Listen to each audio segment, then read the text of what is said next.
কালকে আমি তোমাদের সাথে শেয়ার করেছিলাম কি করে ধোকাটা ভাজতে হবে, কি করে ধোকাটা বানাতে হবে, আর আজকে তোমাদের সাথে আমি শেয়ার করব কি করে ধোকার ডালনা বানাতে হবে। মা আজকে আমাকে শেখাবে।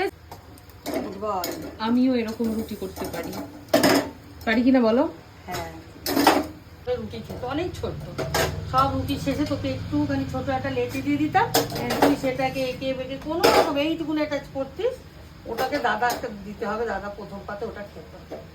দাদা মানে হচ্ছে আমার বাবার বাবা, আমার দাদা, আমার দাদু। দাদু নয়, দাদাই তো বলে ডাকি। দাদু হচ্ছে মামার বাড়ি, দাদুকে বলি। দাদাকে আমরা খুব মিস করি। আমি আগে রুটি বেলতেও পারতাম, ভাজতে পারতাম না, এখন উল্টো হয়ে গেছে। এখন রুটি ভাজতে পারি, বেলতে পারি না, মাখতে পারি। তো তাতে এক এক করে দিচ্ছি হচ্ছে এখানে, এটা কি আছে? গোটা গরম মশলা, গোটা গরম মশলা, এলাচ, লবঙ্গ, দারচিনি, তেজপাতা।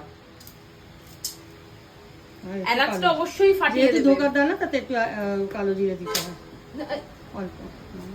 যেহেতু ঢোকার ডাল না, তাতে একটুখানি অল্প করে কালো জিরে দিতে হয়।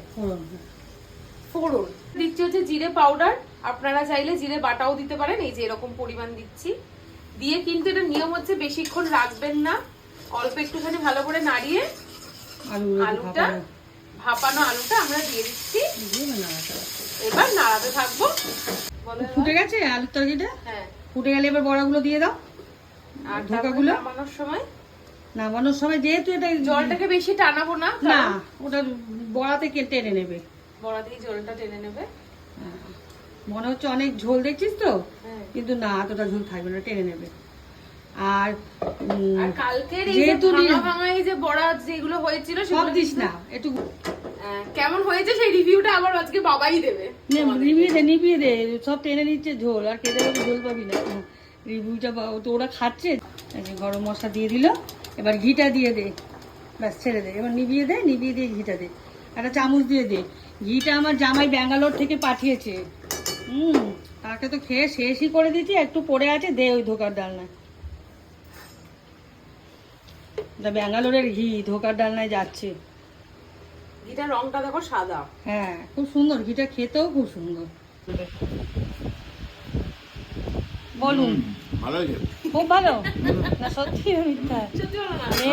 মেয়ে করেছে বলে? না না ভালো হয়েছে সত্যি। ঝাল ছাড়া তো, তাই জন্য ওনার খুব ভালো লাগছে। একটু ঝাল দিলে আমাদের ভালো লাগছে। থ্যাংক ইউ বাবাই। আমি রান্না করেছি বলে কিছু একটু বলে দাও।